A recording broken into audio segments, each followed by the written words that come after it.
Halo,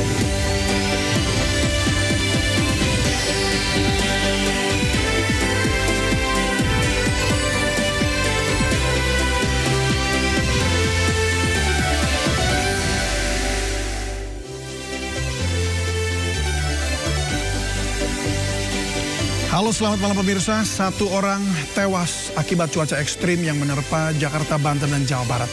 Banjir bandang hingga tanah longsor menerpa sejumlah kabupaten di Jawa Barat. BMKG mengingatkan adanya potensi banjir besar melanda Jakarta dan Jawa Barat seperti pada tahun 2020 lalu. Bersama saya David Silahoy, Anda menyaksikan Sindo Prime.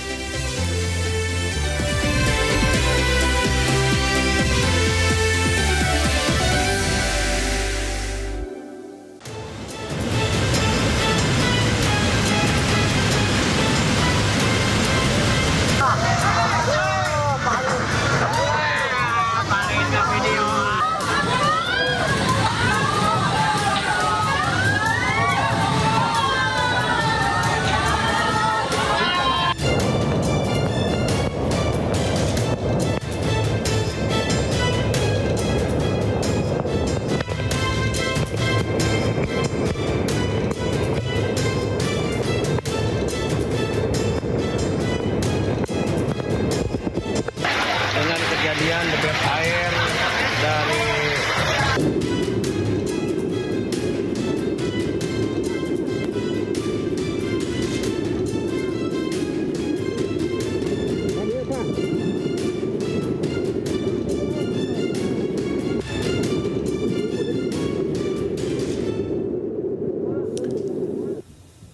Kabupaten Sukabumi, Jawa Barat dilanda banjir bandang dampak cuaca ekstrim. Bahkan sejumlah mobil hanyut diterjang banjir. Sejumlah mobil hanyut diterjang banjir bandang yang melanda Kampung Parung Seah, Desa Curug Luhur, Kecamatan Sagaranten.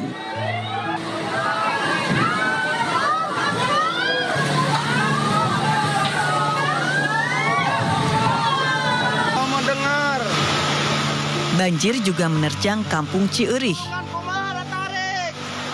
Video amatir warga merekam sebuah mobil jenis Jeep terjebak banjir bandang. Tak lama kemudian, mobil tersebut terbalik diterjang banjir.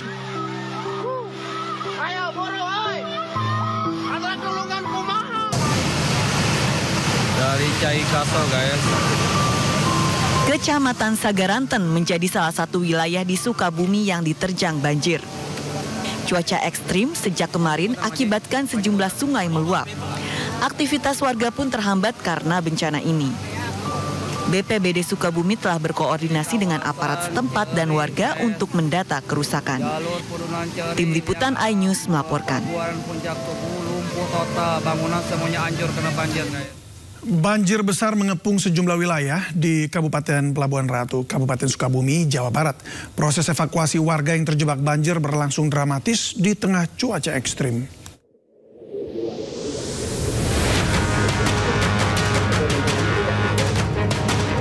Hujan deras di wilayah Sukabumi, Jawa Barat menyebabkan permukiman warga di Kampung Rancabungur terendam banjir. Banjir akibat luapan sungai Cipalabuhan di Kecamatan Palabuhan Ratu. Petugas kepolisian dibantu relawan mengevakuasi warga dalam kondisi sakit yang terjebak banjir di rumahnya.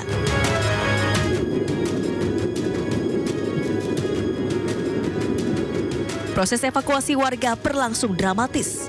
Warga ditandu petugas dan relawan ke tempat aman di tengah hujan deras dan kencangnya arus banjir dari luapan sungai.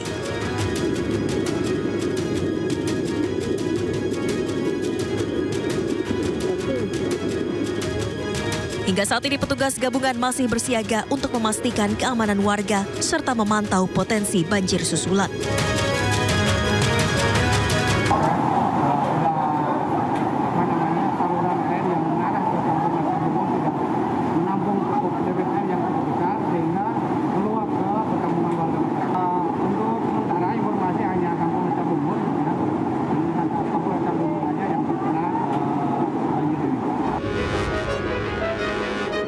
Belum diketahui berapa jumlah korban maupun kerusakan fasilitas dan rumah warga akibat banjir. Badan Penanggulangan Bencana Daerah Kabupaten Sukabumi masih terus mendata jumlah warga terdampak. Dari Sukabumi, Jawa Barat, Budi Setiawan, iNews melaporkan.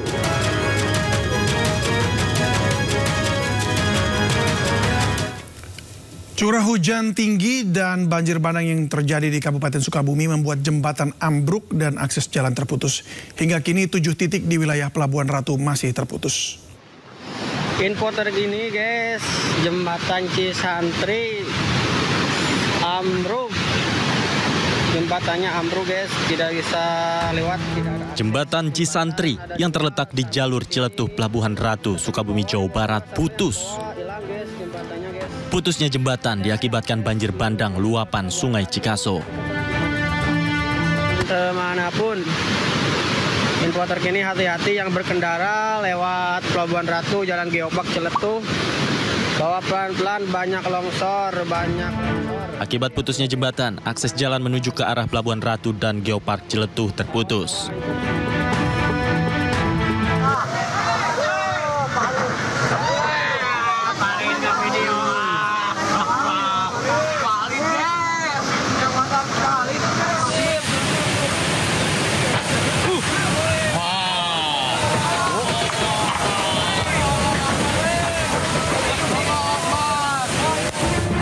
Sebelumnya detik-detik hanyutnya sebuah jembatan akibat banjir bandang juga terekam kamera warga. Derasnya arus sungai membuat pondasi jembatan rubuh.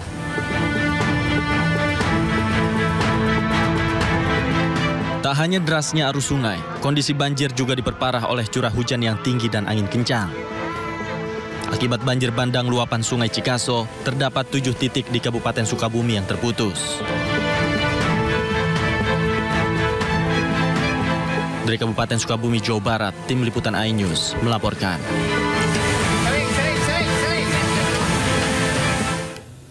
Banjir bandang akibat luapan Sungai Cikaso menerjang Kampung Cirih, Kecamatan Sagarenten, Sukabumi, Jawa Barat. Sebuah mobil yang nekat menerobos terseret arus banjir bandang. Hati-hati, kencang mobil ya, tarik. Hati-hati.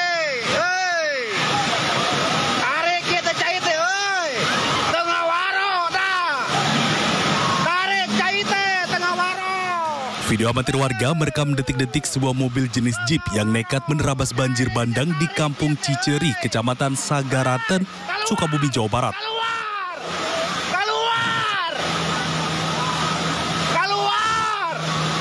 Tengah waronya mobil teh. Mobil ini kemudian tersangkut di sebuah tiang listrik. Keluar! Tarik, tarik! Namun tidak lama kemudian mobil ini terbawa derasnya air luapan Sungai Cikaso hingga akhirnya terguling. Terjadi kecelakaan tuh, tengah waronya. Ayo buru, oi. Ada gulungan kumaha. Terjadi. Warga yang berada di lokasi sebelumnya hanya bisa berteriak untuk memperingatkan pengemudi agar tidak nekat melintas saat banjir bandang menerjang. Astagfirullahaladzim. Iya mah. Tengah waroda jelema teh. Belum ada keterangan lebih lanjut apakah pengemudi selamat dalam musibah tersebut. Astagfirullahaladzim. Aku mah nulungan anak atuh dah. Tolong. Bencana longsor terjadi di Kecamatan Bantar Gadung yang merupakan akses Jalan Nasional Sukabumi Pelabuhan Ratu. Longsor selebar kurang lebih 30 meter tersebut menutup akses jalan utama. Ya, longsor sekitar 30 meteran akibat pohon tumbang, kemacetan dari 2 arah sekitar 2 kiloan tidak bisa dilalui total. Bencana longsor terjadi di Kecamatan Bantar Gadung yang merupakan akses Jalan Nasional Sukabumi Pelabuhan Ratu. Longsor selebar kurang lebih 30 meter tersebut menutup akses jalan utama.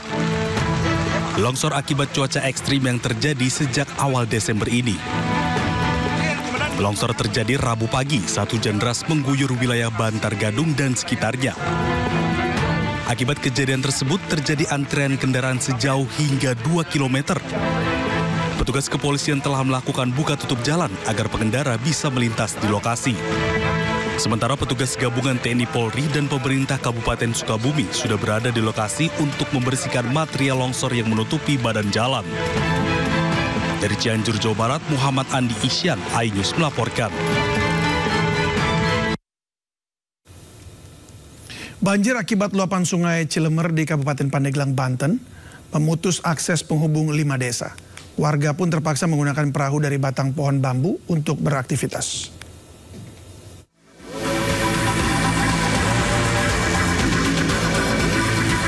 Banjir yang melanda membuat akses jalan penghubung antar desa di Kecamatan Patia, Kabupaten Pandeglang terputus. Warga yang hendak beraktivitas pun terpaksa menaikkan kendaraannya menggunakan perahu yang terbuat dari batang pohon pisang untuk menyeberang. Banjir terjadi akibat intensitas hujan tinggi yang terjadi beberapa hari terakhir hingga membuat sungai Cilemer meluap. Banjir juga menyebabkan akses yang menghubungkan 5 desa terputus. Petugas BPBD pun berupaya membantu evakuasi warga menggunakan perahu karet. Ya, banjir ini disebabkan oleh luapan air Cilemer yang dikarenakan curahnya hujan benar-benar lebat. Ya, kita di sini untuk memantau, untuk mengevakuasi warga. Ketinggian air sekitar 80 cm-an. Petugas mengimbau masyarakat tetap waspada mengingat curah hujan masih tinggi. Dari Pandeglang, Banten, Iskandar Nasution, iNews melaporkan. Sementara itu pemirsa, curah hujan yang tinggi juga menyebabkan tanah longsor dan jalan ambles di Cianjur Selatan, Jawa Barat. Tidak ada korban jiwa maupun luka dalam kejadian tersebut. Namun akses jalan dari Cianjur Kota menuju Cianjur Selatan tertutup.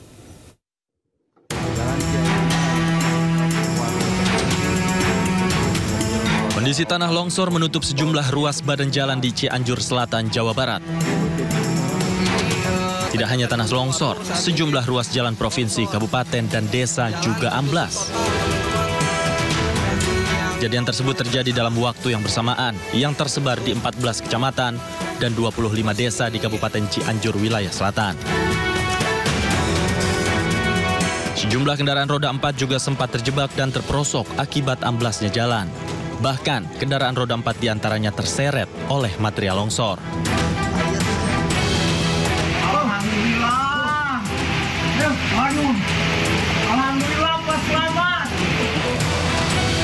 Selain longsor, curah hujan tinggi juga membuat sungai Cisokan meluap dan merendam 150 rumah yang tersebar di sejumlah desa. Hingga saat ini, petugas BPBD masih melakukan pendataan dan menyiagakan sejumlah anggota. Di Cianjur Selatan ada beberapa rumah yang rusak, infrastruktur jalan amblas, juga longsoran material tanah menimbun jalan.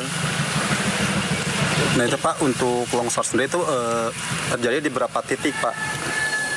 Longsor dan amblas jalan itu terjadi di 25 desa yang meliputi 14 kecamatan.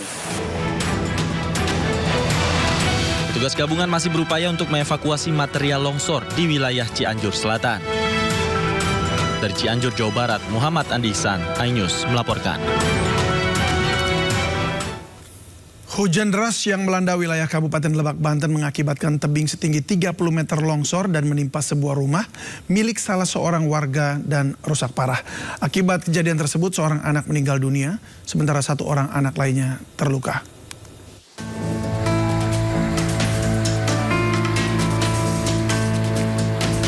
Tembok rumah milik Dadan, salah satu warga Kampung Kondang, Desa Cipanas, Kecamatan Cipanas, Kabupaten Lebak, Banten, rubuh.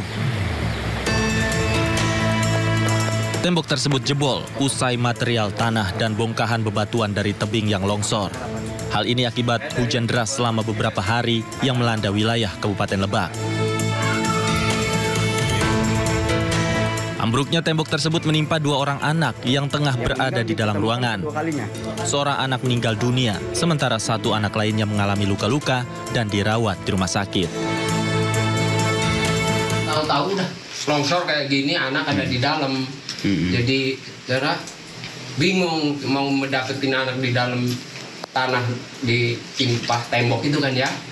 Jadi bingung gitu. Kejadiannya jam berapa Pak? Jam 9 lah. 9 malam? Ya, jam 9 malam. BPBD Kabupaten Lebak mencatat sebanyak 14 kecamatan dan 339 rumah terdampak banjir. Sementara beberapa desa juga mengalami longsor akibat curah hujan yang tinggi. Dari Lebak, Banten, Iskandar Nasution, iNews melaporkan. Pemirsa, waspada cuaca buruk. Di Jakarta sejak awal pekan dilanda hujan disertai angin kencang dan mengakibatkan pohon setinggi 10 meter di Jalan Guru Majid, Jakarta Barat tumbang. Sementara itu banjir rob kembali merendam pemukiman warga di Muara Angke, Jakarta Utara. Banjir yang sudah terjadi lebih dari seminggu membuat warga kesulitan untuk beraktivitas.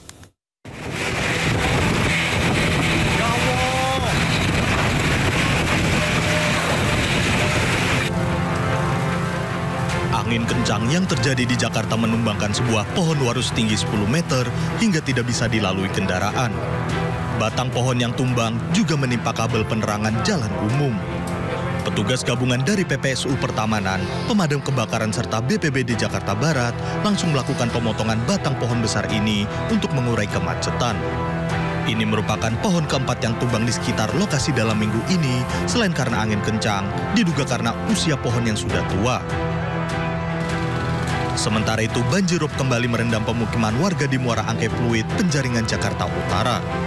Ketinggian air 40 cm yang sudah terjadi lebih dari seminggu mengganggu aktivitas warga.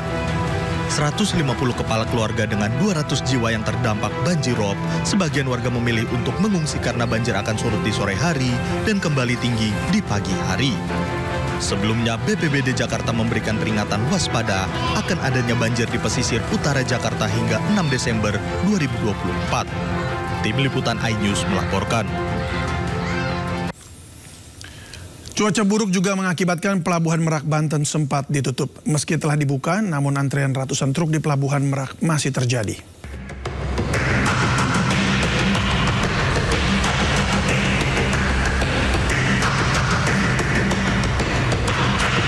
Dampak cuaca buruk yang terjadi di Pelabuhan Merak, Banten mengakibatkan antrian panjang. Sejak Rabu pagi, ratusan truk masih menunggu antrian untuk masuk ke dalam kapal. Angin kencang di sekitar Pelabuhan Merak menyebabkan pihak Pelabuhan ASDP harus berhati-hati untuk menyeberangkan kapal tujuan Bakauheni, Lampung. Kondisi antrian yang cukup lama menyebabkan sejumlah pengemudi mengeluh. Mereka harus antri selama lebih dari 10 jam untuk sampai ke dalam kapal dari waktu normal yang hanya 3 jam saja.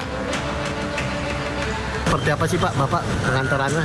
Aktivitas sangat terganggu Pak. Biasanya kita 3 jaman, ini lebih bisa sampai 10 jam, 11 jaman. Sebelumnya cuaca buruk melanda Pelabuhan Merak hingga pihak ASDP menutup pelabuhan. Pihak ASDP tidak memberangkatkan kapal yang berakibat menumpuknya penumpang. Cuaca ekstrim yang terjadi kemarin membuat pelayanan terhadap bongkar muat kapal terganggu. Dari Cilegon, Banten, Iskandar Nasution, iNews melaporkan. Sejumlah wilayah di Indonesia terdampak bencana akibat cuaca ekstrim. Diskusinya akan kami hadirkan usai jeda. Tetaplah bersama kami di Sindo Prime.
Kawasan Cieri lumpuh total kena banjir guys.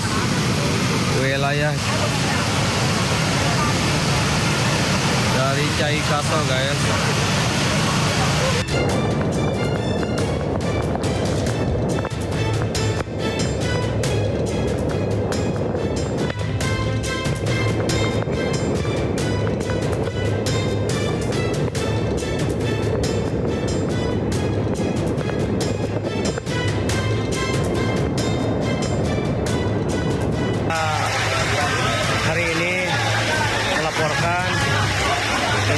kejadian debit air dari kali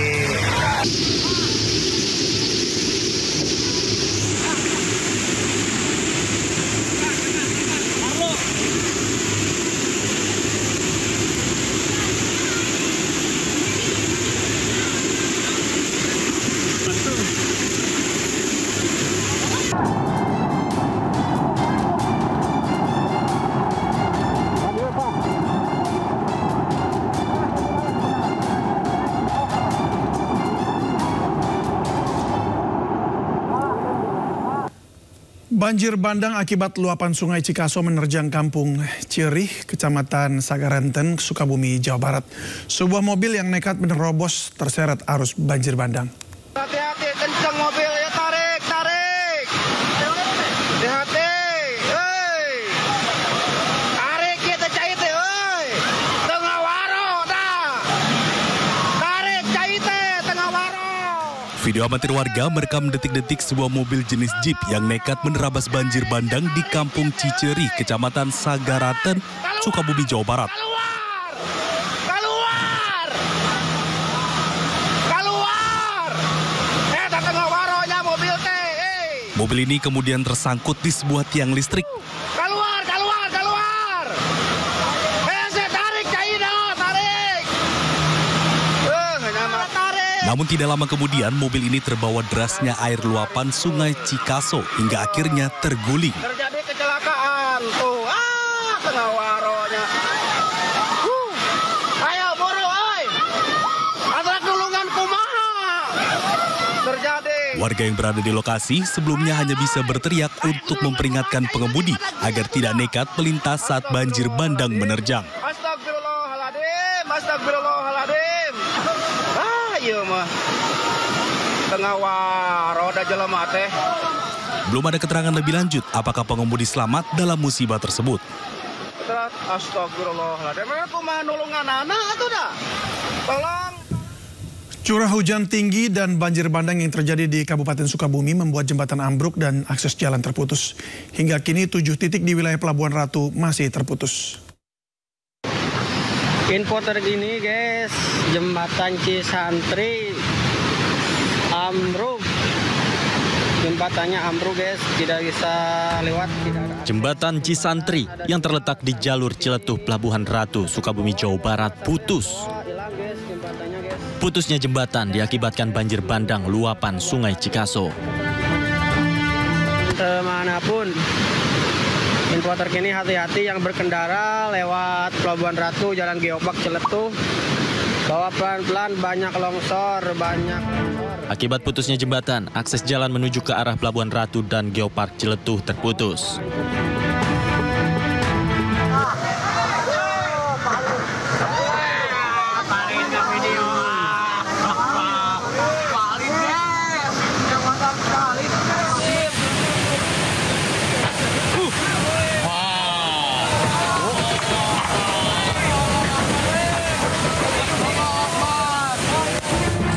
Sebelumnya detik-detik hanyutnya sebuah jembatan akibat banjir bandang juga terekam kamera warga.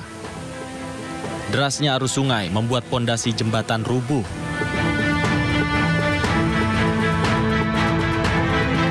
Tak hanya derasnya arus sungai, kondisi banjir juga diperparah oleh curah hujan yang tinggi dan angin kencang. Akibat banjir bandang luapan sungai Cikaso, terdapat 7 titik di Kabupaten Sukabumi yang terputus. Dari Kabupaten Sukabumi, Jawa Barat, Tim Liputan iNews melaporkan.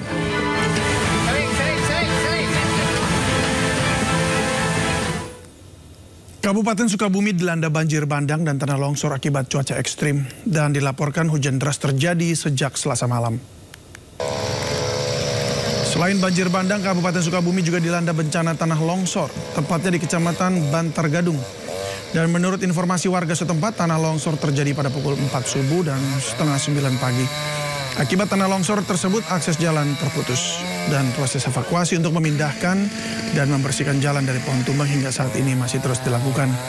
Banjir bandang dan tanah longsor terus menerjang wilayah Sukabumi. Wilayah terdampak banjir Sukabumi yaitu di Kecamatan Ciemas, Kecamatan Palabuhan Ratu, Kecamatan Cidolok, Kecamatan Geger Bitung, Kecamatan Sagarenten, Kecamatan Tegal Belut, Kecamatan Pabuaran,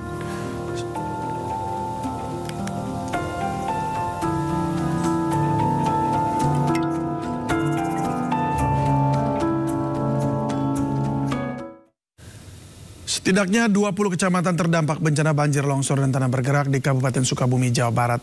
BPBD Sukabumi menyebut terdapat 1 korban jiwa akibat tertimbun tanah longsor di Kecamatan Simpenan. 20 kecamatan yang terdampak tersebar di 27 desa, sementara data ini yang kami terima pada pukul 13 siang ini. Kemudian juga kami juga masih mendata kejadian-kejadian yang paling penting ada 2 ruas jalan provinsi yang hari ini tidak bisa diakses, kemudian juga jalan nasional sedang ditangani, mudah-mudahan sore ini bisa kembali terbuka di jalur antara Cikepang, Palabuhan Ratu, Ibu Kota. Ini hari ini masih terkena, belum bisa dilalui lalu lintas, tetapi kendaraan roda 2 sudah bisa masuk. Kemudian juga 1 korban jiwa akibat terkena longsoran di daerah Simpenan, kemudian di daerah lain tentunya kami masih menunggu laporan teman-teman kita dari lapangan. Kemudian di salah satu kecamatan Cikembat juga ada kurang lebih 42 mengungsi karena adanya pergerakan tanah yang cukup masif yang terjadi dari malam tadi sehingga tadi siang dialokasi dan hari ini sementara diungsikan di kantor desa. Pak, dari 20 kecamatan yang terdata, mana yang kecamatan yang paling parah kondisinya Pak? Ada Sagarenten juga, kemudian juga Pabuaran.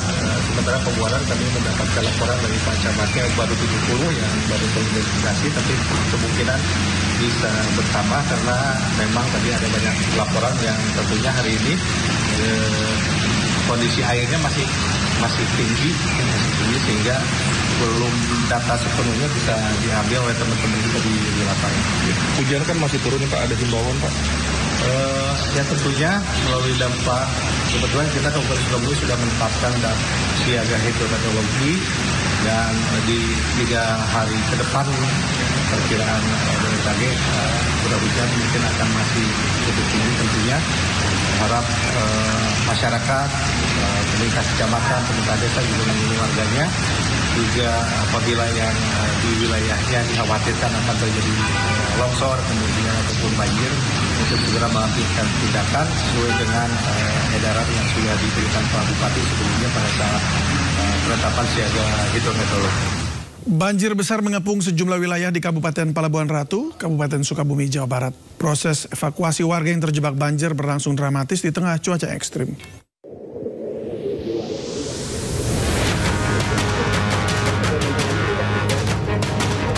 Hujan deras di wilayah Sukabumi, Jawa Barat menyebabkan permukiman warga di Kampung Rancabungur terendam banjir. Banjir akibat luapan sungai Cipalabuhan di Kecamatan Palabuhan Ratu. Petugas kepolisian dibantu relawan mengevakuasi warga dalam kondisi sakit yang terjebak banjir di rumahnya.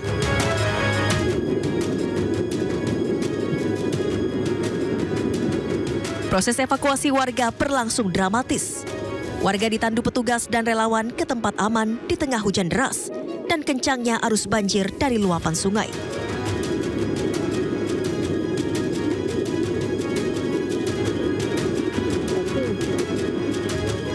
Hingga saat ini petugas gabungan masih bersiaga untuk memastikan keamanan warga serta memantau potensi banjir susulan.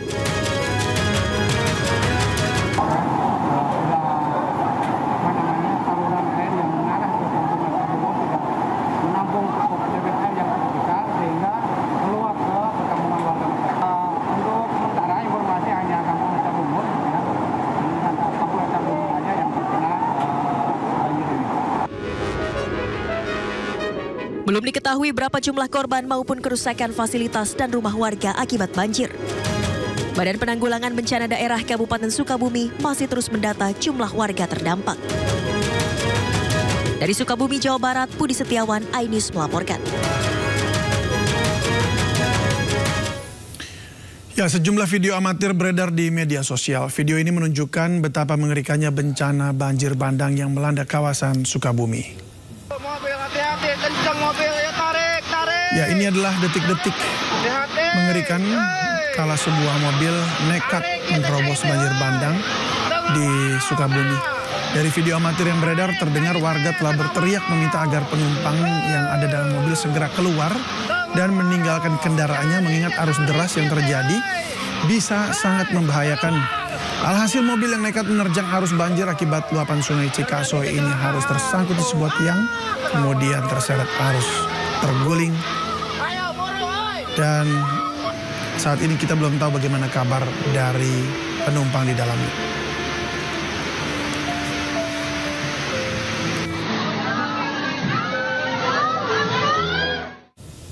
Ya, sementara itu pemirsa, curah hujan yang tinggi juga menyebabkan tanah longsor dan jalan ambles di Cianjur Selatan, Jawa Barat. Tidak ada korban jiwa maupun luka dalam kejadian tersebut, namun akses jalan dari Cianjur Kota menuju Cianjur Selatan tertutup.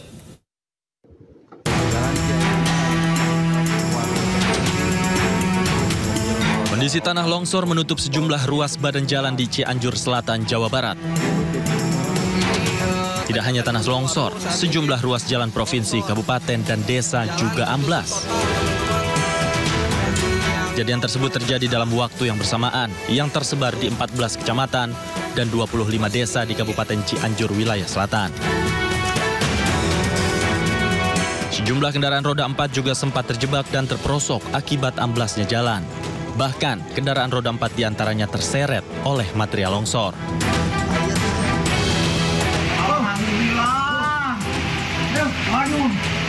Alhamdulillah, Pak, selamat. Selain longsor, curah hujan tinggi juga membuat sungai Cisokan meluap dan merendam 150 rumah yang tersebar di sejumlah desa. Hingga saat ini, petugas BPBD masih melakukan pendataan dan menyiagakan sejumlah anggota.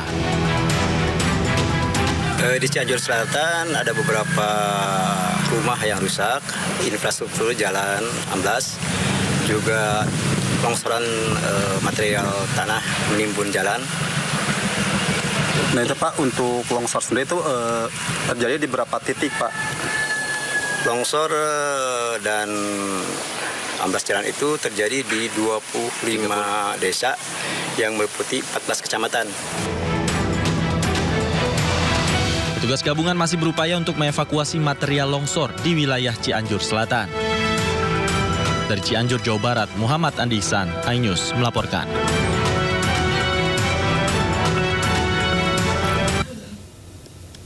Sejumlah daerah di Jawa Barat diterpa bencana akibat cuaca ekstrim yang melanda. Kabupaten Sukabumi diterjang banjir bandang merendam sejumlah rumah dan menghanyutkan kendaraan. Banjir juga menerjang 11 kecamatan di Cianjur dan memutus akses jalan keluar.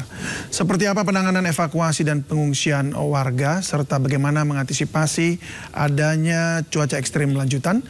Sudah bergabung bersama kami Kepala Badan Meteorologi, Klimatologi, dan Geofisika Dwi Korita. Dan kami juga sudah menghubungi Sekda daerah Kabupaten Sukabumi, Ade Suryaman, namun kita masih menunggu beliau bergabung. Selamat malam Bu Dwi Korita. Selamat malam Mas David, Assalamualaikum warahmatullahi wabarakatuh. Waalaikumsalam warahmatullahi wabarakatuh. Terima kasih sudah memenuhi undangan kami Bu Dwi Korita. Ini banjir bandang di kawasan Sukabumi dan sekitarnya ini akibat curah hujan yang tinggi atau ada penyebab lain Bu? Baik, sebelumnya atas nama BMKG kami juga mengucapkan bela sungkawa turut prihatin atas musibah bencana ini. Kemudian penyebabnya menurut analisis BMKG sebagaimana yang telah disampaikan diprediksi mulai bulan Oktober, kami menyampaikan peringatan kewaspadaan karena di bulan November itu kami memperkirakan intensitas hujan mulai meningkat dengan masuknya musim hujan dan puncaknya itu sebagian besar berada di bulan Januari. Namun di wilayah Jawa, terutama bagian tengah dan selatan, ini mengalami puncak musim hujan kami memprediksi mulai di bulan Desember. Sehingga memang di bulan Desember ini sesuai prediksi terjadi peningkatan intensitas hujan yang signifikan, apalagi disertai dengan pengaruh global yaitu La Nina lemah yang berdampak pada peningkatan curah hujan juga. Jadi ada dua fenomena yang bersamaan. Yang pertama adalah menjelang puncak musim atau di puncak musim hujan, masuknya musim hujan dan terjadi di puncak musim hujan di bulan Desember ini di Jawa Barat bagian tengah dan selatan. Kemudian fenomena La Nina, dan selain itu adanya fenomena regional yaitu pergerakan awan-awan yang berasal dari arah barat dari Samudra Hindia di bagian ekuator saat ini sedang sesuai hasil prediksi sedang memasuki wilayah Indonesia bagian barat. Ini pun semakin meningkatkan intensitas hujan. Selain itu terjadi juga gelombang atmosfer seperti Rossby dan Kelvin yang memacu juga pertumbuhan awan-awan hujan atau meningkatkan curah hujan. Dan fenomena atmosfer lokal itu juga misalnya ada belokan angin di wilayah Indonesia, ini juga memperparah peningkatan curah hujan itu. Itu faktor hujan. Namun selain faktor hujan, kita juga sudah mengetahui berbagai wilayah di Indonesia, termasuk juga di Jawa Barat, ini lingkungannya sudah terbuka, sudah banyak yang berubah ya, dan ada yang lerengnya terpotong ya, sungai-sungainya sudah mulai penuh sedimen, dan kondisi lingkungan ini apalagi diperparah seandainya drainasenya tidak lancar, itu mengakibatkan kondisi banjir longsor. Demikian. Baik, nah ini tadi ada beberapa hal yang Bu Dwi Korita sampaikan, baik itu dari wilayah Samudra Hindia, terus kemudian ada pertumbuhan atmosfer ya, ada gelombang atmosfer itu, atmosferik. Nah, ini semua kemudian berpadu dengan kondisi yang ada di Indonesia juga. Ini akan seberapa parah nih potensi artinya bisa bencana terjadi lagi atau extreme weather seperti yang ada saat ini? Jadi menurut analisis dan prediksi kami, fenomena yang terkait dengan fenomena global seperti La Nina lemah yang dipengaruhi Samudra Pasifik ya, kemudian juga yang dipengaruhi oleh Samudra Hindia yaitu mendinginnya suhu muka laut Samudra Hindia, beserta fenomena musim hujan yang dibawa oleh angin dari arah Asia, ini diprediksi akan berlangsung menerus ya selama beberapa bulan hingga bulan Maret April ini. Jadi musim hujan plus La Nina lemah ya, ini akan terjadi diprediksi hingga bulan Maret April, di mana puncaknya di wilayah Jawa Barat atau di Jawa ya, secara umum di Jawa di bagian sepanjang tengah hingga selatan itu di bulan Desember, kemudian dari tengah hingga utara itu di bulan Januari. Nah, jadi kita masih perlu kewaspadaan ini paling tidak sampai bulan Maret. Secara sesaat itu misalnya, itu tadi kan bulanan yang saya jelaskan. Nah, kemudian ada fenomena yang sifatnya mingguan, seminggu maksimum 2 minggu lah ya. Itu adalah yang tadi Madden-Julian Oscillation, pergerakan awan-awan dari arah Samudra Hindia yang bergerak masuk ke wilayah Indonesia mulai dari bagian barat. Dan kemudian secara sesaat lagi yaitu gelombang atmosfer seperti Rossby dan Kelvin itu selama beberapa hari masih akan berpengaruh. Sehingga memang sangat kompleks, banyak pengaruh, namun pengaruh itu ada yang durasinya selama 5 bulan lebih atau 5 bulan ya, namun ada juga yang durasinya selama seminggu 2 minggu, ada juga yang durasinya selama beberapa hari sampai 1 minggu, dan itu kebetulan bersamaan terjadi. Waduh. Terjadilah ekstrim. Bu Dwi Korita, artinya yang saat ini terjadi, yang kita lihat gambarnya tadi ini, kemudian yang melanda wilayah Sukabumi dan juga Cianjur itu semua karena hasil dari yang Ibu sebutkan tadi, faktor-faktor itu ya. Tadi, benar. Betul. Dari beberapa fenomena. Kalau memang yang sifatnya itu global sampai lokal. Baik, kalau memang itu terjadi, diperkirakan begitu ya, diperkirakan terjadi sampai Maret nanti, itu artinya pemandangan seperti tadi akan kita lihat terus dong ya selama beberapa minggu ini ke depan, bahkan sampai beberapa bulan ke depan. Demikian yang kami khawatirkan. Namun lokasinya berpindah-pindah, bergerak begitu. Jadi misalnya sekarang ini kan ada di wilayah Sukabumi, Jawa Barat, atau di wilayah Jawa Barat lah, sama DKI Jakarta. Lalu akan berpindah kemana? Nah, sesuai dengan pergerakan fenomena tadi. Jadi misalnya yang kami khawatirkan ya, selain di Jawa itu tidak hanya Sukabumi, bisa juga di Cianjur, di Bogor.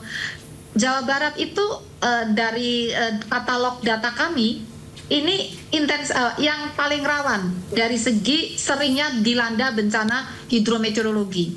Lokasinya berpindah-pindah begitu. Tergantung lahan mana yang paling terganggu, terusik oleh pembukaan lahan itu. Namun di Jawa tidak hanya di Jawa Barat, di Banten juga bisa, kemudian di Jawa Tengah, di Jawa Timur, di DIY bisa juga mengalami. Kejadiannya tuh tinggal mengikuti waktu begitu. Dan tingkat kerusakan lahannya itu. Dan wilayahnya tidak hanya di Jawa, juga terjadi di Kalimantan, di Sumatera, di mana di situ kan curah hujan ini kan hampir merata ini, tidak hanya di Jawa Barat, di seluruh Jawa, kemudian di Sumatera, di Kalimantan, dan terus bahkan di Sulawesi. Ini kami juga mendeteksi di Nusa Tenggara juga akan terjadi, kemudian di Kalimantan, Sulawesi Selatan, Maluku Utara, dan sebagian wilayah Papua.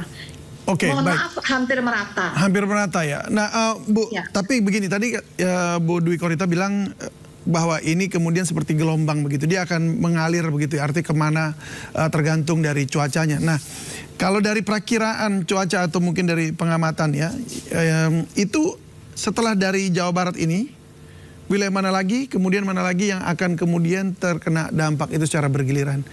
Mungkin setelah ini kemana? Apakah Jawa Tengah? Nah, kalau itu kita tidak bisa memprediksi ya Pak, cuma secara umum kalau curah hujannya ini kan relatif merata ini, relatif merata ya. Namun mana yang dulu itu adalah lahan mana yang paling rentan, yang akan kalau antrean itu yang paling depan dapat bencana itu yang lahannya paling rentan. Oke. Jadi maksudnya Bu Dwi Korita adalah sebenarnya curah hujan yang tinggi ini terjadi hampir merata di seluruh Indonesia secara dalam waktu bersamaan begitu ya? Iya. Hanya kemudian kalau kita mau melihat kena bencana banjir seperti ini, ya lahan mana yang kemudian bergerak duluan begitu ya, akibat kena curah hujan yang tinggi ini ya, begitu kira-kira ya? Maksudnya misalnya longsor ya? Iya, jadi longsor itu begitu. Yang akan longsor duluan, misalnya di Sukabumi ini kan banyak yang longsor. Yang longsor duluan itu adalah lereng-lereng yang paling rapuh. Lereng yang rapuh itu bagaimana? Yang sudah banyak terpotong. Lereng tebingnya tuh banyak yang dipotong, baik pembukaan untuk pemukiman, untuk pembukaan lahan yang lain itu yang paling rapuh. Yang sungai kemudian yang drainasenya yang paling tidak siap gitu ya. Airnya, sehingga air itu paling sulit meresap, paling sulit untuk lari meninggalkan tempat itu. Terjadi longsor dan banjir itu kan karena air itu kan mengumpul di zona itu, baik di dalam lereng ataupun di permukaan tanah, sehingga kondisi drainase yang membuat air hujan tidak langsung mengalir meninggalkan zona rapuh itu yang menyebabkan tanah itu terdorong untuk menjadi longsor, atau air terakumulasi pada wilayah tersebut tidak bisa lari meninggalkan wilayah itu, ya itu kan maka karena dia meluap drainasenya. Iya. Maka dia meluap. Demikian. Baik. Berarti artinya tinggal menunggu waktu kapan apa namanya istilahnya, alam meminta pertanggungjawaban dari campur tangan manusia yang membuka-buka lahan sana sini ya Bu ya. Nah, namun seharusnya bisa dicegah, bisa dimitigasi harusnya dengan bisa memelihara alam tadi sebetulnya. Ya, ya. Nah ini kalau memang Ibu udah katakan tadi ini akan berlangsung terus sampai bulan Maret ya, atau April bahkan. Ya Maret lah insya Allah. Ya. Mungkin April bisa juga. Baik, kapan puncaknya? Paling tidak saya ingin tahu wilayah Jakarta harus waspada, seberapa waspada gitu? Sebetulnya kalau istilahnya waspada, itu harusnya sejak November itu sudah harus waspada. Ya, waspada itu artinya kita juga berjaga-jaga. Kalau nanti hujan datang, drainase saya sudah bagus. Air hujan sudah bisa mengalir meninggalkan tempat itu atau meresap ke dalam tanah. Nah, waspada itu kita sudah berjaga-jaga mengantisipasi dengan kondisi sarana prasarana yang memadai. Sungai-sungai sudah kapasitas tampungnya sudah optimal karena sedimen-sedimen yang memenuhi sungai itu sudah dikeruk. Nah, itu artinya waspada.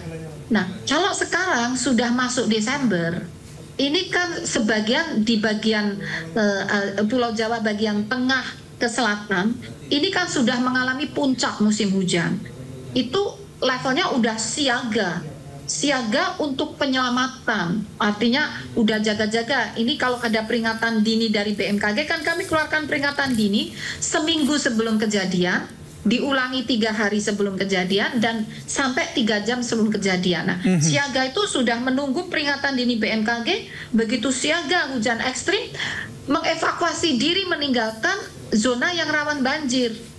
Jadi BPPD sudah tahu zona mana yang rawan banjir, mestinya kan di bantaran-bantaran sungai atau di cekungan-cekungan. Betul. Nah, kalau ada istilah siaga, itu sudah nggak mungkin memperbaiki drainase, membuat sumur resapan, udah nggak masanya lagi, tapi udah siap-siap untuk meninggalkan lokasi itu.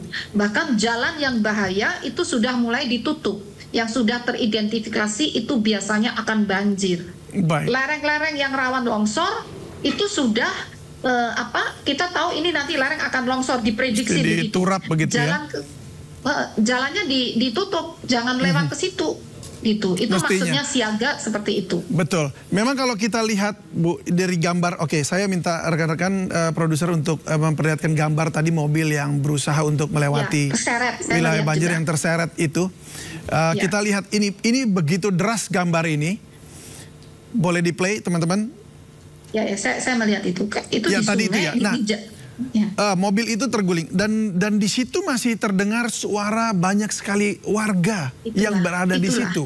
Nah, ini kan memang karena begini, saya masih membaca waktu itu peringatan dari BMKG. Nah, tetapi ternyata warga masih banyak ada di wilayah tersebut. Sebenarnya bagaimana ini Bu? Apakah memang sosialisasinya yang kurang, atau memang warga aja tidak mau pindah gitu sudah dikasih tahu. Nah, ini seperti ini nih, akhirnya terjebak di tengah banjir seperti itu yang deras dan harus terseret. Kita nggak tahu apakah masih bisa selamat nggak orangnya, atau akhirnya juga harus meregang nyawa karena terseret seperti ini. Ya, jadi ini memang sangat bagi saya ini sangat menyedihkan, ya, sangat menyedihkan. Karena apa? Yang disayangkan ada peringatan dini, tapi nampaknya tidak artinya diterima, tapi tidak direspons dengan tepat. Tidak diindahkan begitu ya? Iyalah itu. Namun begini, memang publik itu tidak hanya di Jawa Barat, mohon maaf, kami juga mendiskusikan hal ini bahkan di dunia.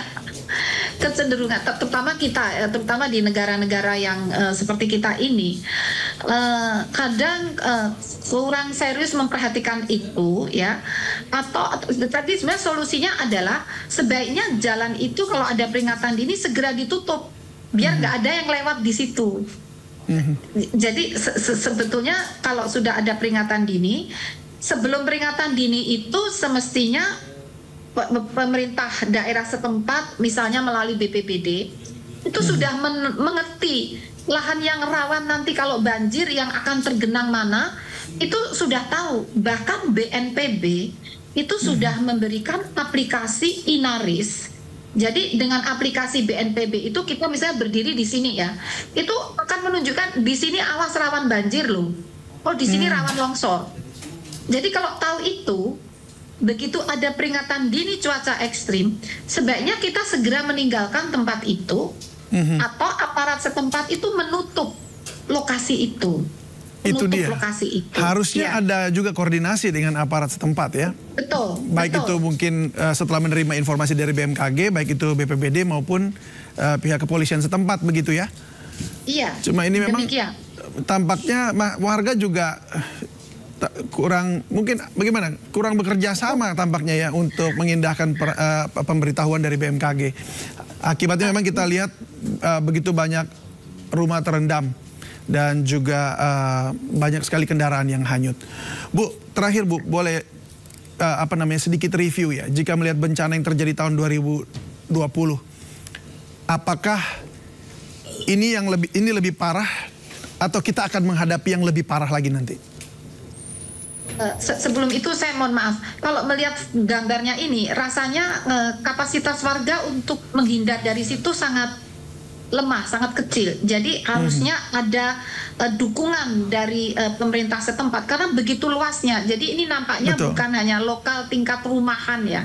Jadi ini harus sistemik dibatasi, daerah yang rawan itu ditutup, warga sebelumnya dievakuasi lebih dahulu begitu ada peringatan dini. Nah, kalau dibandingkan dengan sebelumnya, kalau untuk wilayah Sukabumi dari pengamatan kami sebelumnya nampaknya belum pernah sebesar ini. Tapi kalau wilayah yang di Jawa, di bagian lain misalnya Jawa Tengah, tahun lalu juga sebesar ini, Jawa Tengah.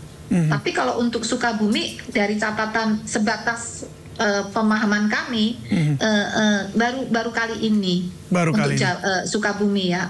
Semoga di wilayah lain tidak mengalami hal yang sama. Kalau ini kan itu juga yang kita harapkan. Sangat masif sekali. Jadi kayaknya ini bukan level individual ya yang harus merespons ya, tapi harus koordinasi bersama. Tapi ada BMKG di daerah juga berkoordinasi dengan BPPD daerah di situ untuk upaya sosialisasi, minimal kami melakukan sosialisasi seperti itu. Iya. Baik, terima kasih Bu sudah berbagi bersama kami, dan memang kita harapkan dengan informasi ini masyarakat jadi semakin waspada ke depan karena masih ada beberapa bulan ke depan yang harus kita cermati baik-baik dan antisipasi. Terima kasih Bu Dwi Korita, Kepala Badan Meteorologi, Klimatologi dan Geofisika. Terima kasih dan selamat malam. Tadi kami juga sudah mencoba menghubungi Sekretaris Daerah Kabupaten Sukabumi Ade Suryaman, namun beliau tidak bisa bergabung pada dialog malam ini. Terima kasih. Pemirsa, tetaplah bersama kami di Sindo Prime. Kami akan kembali dengan sejumlah informasi menarik lainnya untuk Anda.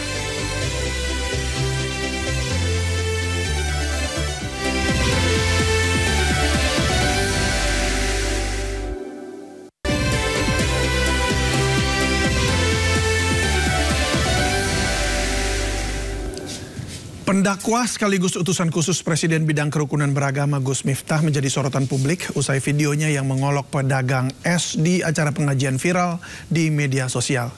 Tak lama setelah videonya viral, pendakwa dengan nama asli Miftah Maulana ini meminta maaf. Es tehmu jek oke ra? Masih, yo kono didok.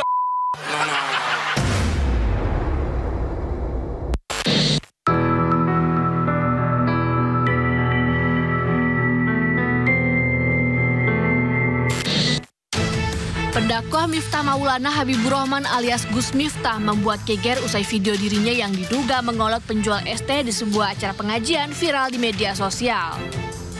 Momen tersebut membuat publik geram saat seorang penjual es teh yang berdiri di antara jemaah tiba-tiba ditegur oleh Miftah Maulana dari atas panggung. Miftah bertanya soal banyaknya jualannya hingga terlontar kata-kata kasar. Es tehmu jek oke ra? Masih, yo kono didok.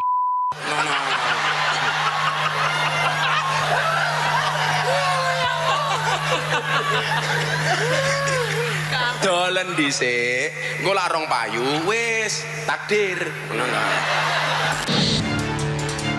Cuplikan momen Miftah Maulana diduga melontarkan olokan tersebut trending di berbagai media sosial termasuk X dan TikTok. Tak sedikit kecaman yang dilayangkan kepada pendakwa sekaligus utusan Presiden bidang kerukunan beragama dan pembinaan sarana keagamaan tersebut. Publik juga geram lantaran Miftah Maulana beserta sejumlah ulama justru ikut tertawa di atas panggung. Tak lama setelah videonya viral, Miftah Maulana akhirnya meminta maaf karena menyudutkan penjual es dalam pengajian. Assalamualaikum warahmatullahi wabarakatuh. Saya Miftah Maulana Habibur Rahman menanggapi yang viral hari ini. Yang pertama, dengan kerendahan hati saya minta maaf atas kekhilafan saya. Saya memang sering bercanda dengan siapapun, maka untuk itu atas candaan kepada yang bersangkutan saya akan meminta maaf secara langsung dan mudah-mudahan dibukakan pintu maaf untuk saya. Kemudian yang kedua, saya juga minta maaf kepada masyarakat atas kegaduhan ini yang merasa terganggu dengan candaan saya, yang dinilai oleh masyarakat mungkin berlebihan. Untuk itu saya minta maaf. Ini juga merupakan introspeksi bagi saya untuk lebih berhati-hati berbicara di depan publik dan masyarakat. Saya juga sudah ditegur oleh Bapak Seskap yang hari ini berada dari PAM untuk lebih berhati-hati menyampaikan pendapat dan pidato di depan masyarakat umum. Terima kasih. Assalamualaikum warahmatullahi wabarakatuh. Penceramah Gus Miftah yang juga utusan khusus Presiden Prabowo Subianto menuai sorotan publik usai ceramahnya viral di media sosial. Gus Miftah mengolok penjual es teh yang membuat warganet geram. Es tehmu jauh kera? Masih? Yo kono didol kok. Ya, inilah potongan viral pernyataan Gus Miftah dalam ceramahnya yang membuat warganet geram. Peristiwa ini terjadi saat Gus Miftah mengisi acara sholawat di Magelang, Jawa Tengah beberapa waktu lalu. Gus Yusuf yang ikut berada di lokasi memberikan klarifikasi. Menurutnya Gus Miftah menegur penjual es yang dianggap mengganggu jamaah. Ia menilai pernyataan Gus Miftah hanya guyonan sembari memaklumi gaya komunikasi Gus Miftah yang cenderung ceplas-ceplos.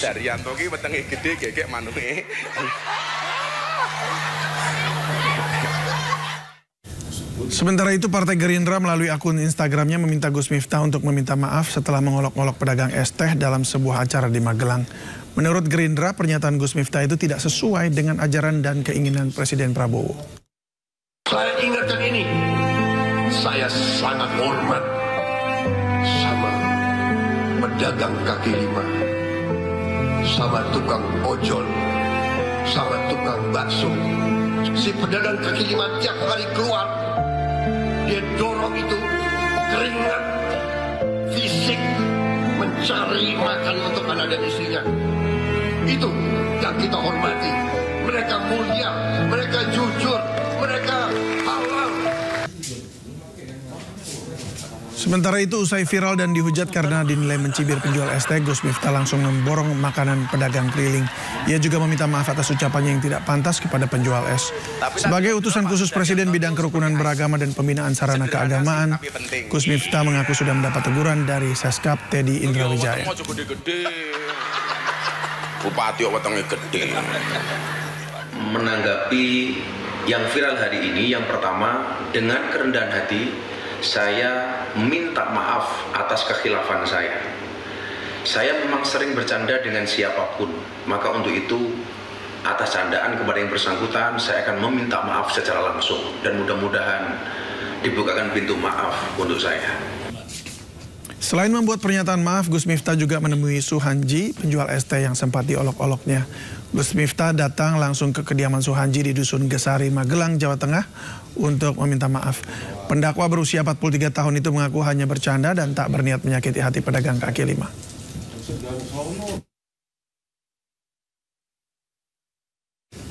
Yang menanggapi permintaan maaf dari Gus Miftah, penjual es teh Son Haji mengatakan dirinya sudah memaafkan dan berdamai dengan Gus Miftah. Ia juga menegaskan masalah ini sudah selesai secara kekeluargaan. Kami sudah saling memaafkan dan perkara ini sudah selesai secara kekeluargaan. Secara pribadi sudah pukul 7.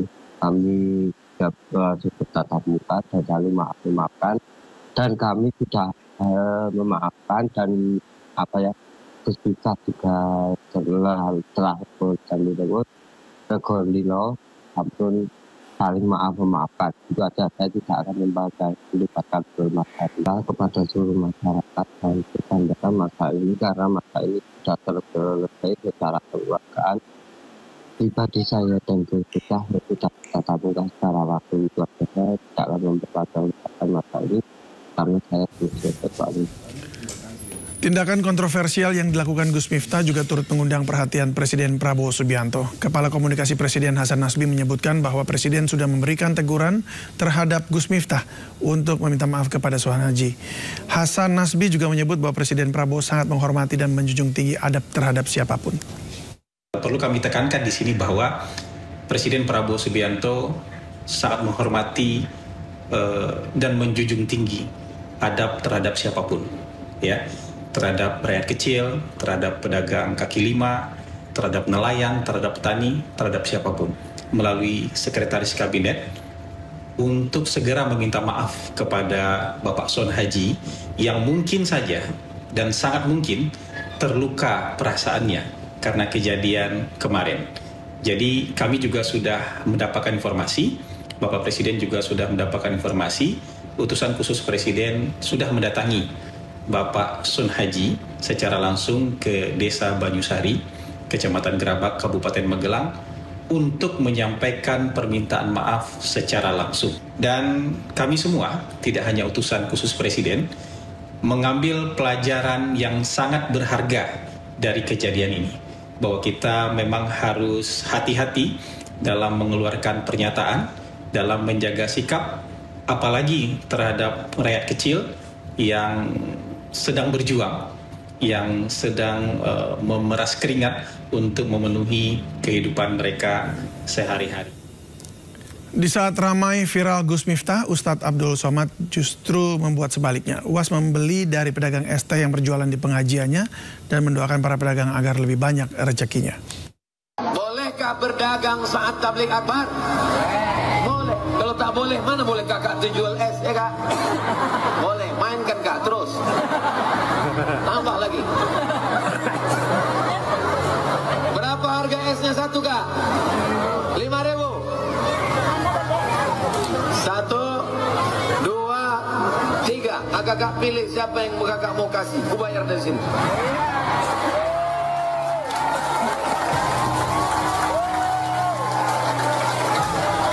Ini dalam rangka kemerdekaan Indonesia.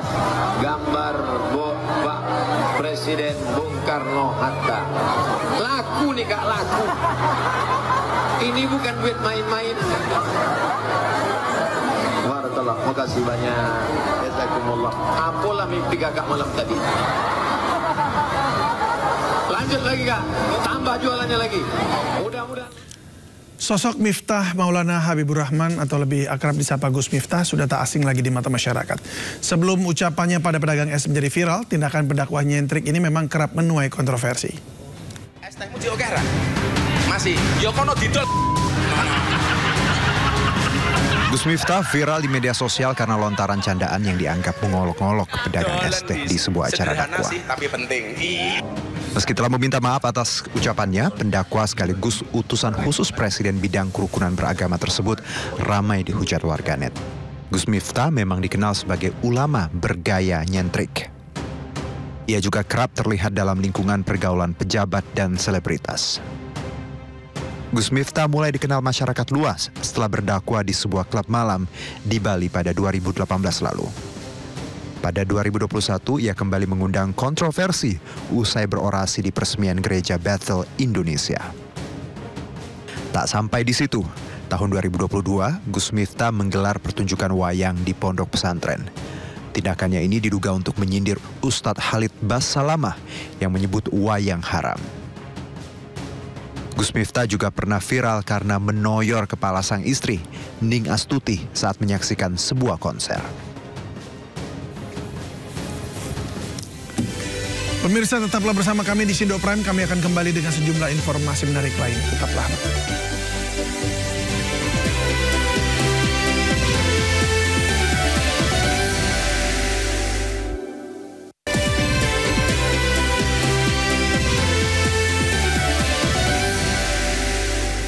Presiden Prabowo Subianto menyinggung status darurat militer yang sempat diumumkan Presiden Korea Selatan.